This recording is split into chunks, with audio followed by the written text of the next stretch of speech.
গাজায় প্রকট হচ্ছে মানবিক সংকট। জাতিসংঘের সর্বশেষ তথ্য বলছে তীব্র খাদ্য নিরাপত্তাহীনতায় ভুগছেন প্রায় 1 মিলিয়ন বাস্তুচ্যুত নাগরিক।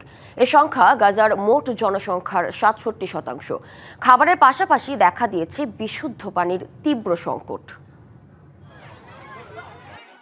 একবেলার খাবারের আশায় কয়েকশো ফিলিস্তিনির এমন হুড়হুড়ি। কেউ বা পেয়েছেন খুবই সামান্য, কেউ বা দীর্ঘ অপেক্ষায়।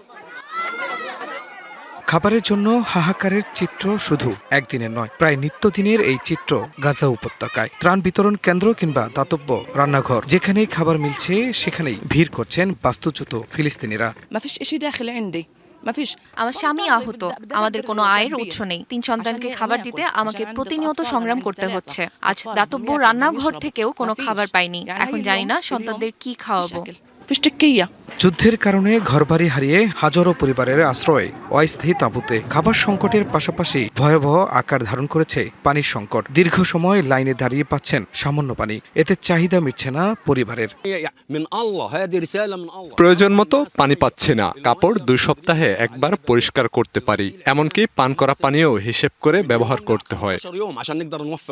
জাতিসংঘের সবশেষ প্রতিবেদন বলছে গাজায় প্রায় 1 মিলিয়ন মানুষ তীব্র খাদ্য সংকটে রয়েছেন। প্রতিদিনের ন্যূনতম খাবার জোগাড় করাও কঠিন হয়ে পড়েছে বহু পরিবারের জন্য। নগদ নিয়ে এলো হার না মানা হার অফার। সর্বনিম্ন 10,000 টাকা রেমিটেন্স নগদে পাঠালে থাকছে স্বর্ণের হার জেতার সুযোগ।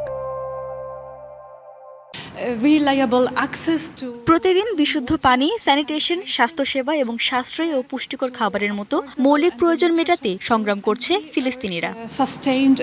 জাতিসংঘের সতর্কতা, গাজার প্রায় 10% মানুষ দুর্ভিক্ষের দ্বারপ্রান্তে। সীমিত ত্রাণ প্রবেশ, খাদ্য ও পানির সংকট এবং বাস্তুচ্যুত মানুষের ক্রমবর্ধমান প্রয়োজন, সব মিলিয়ে পরিস্থিতি আরও সংকটময় হয়ে উঠছে।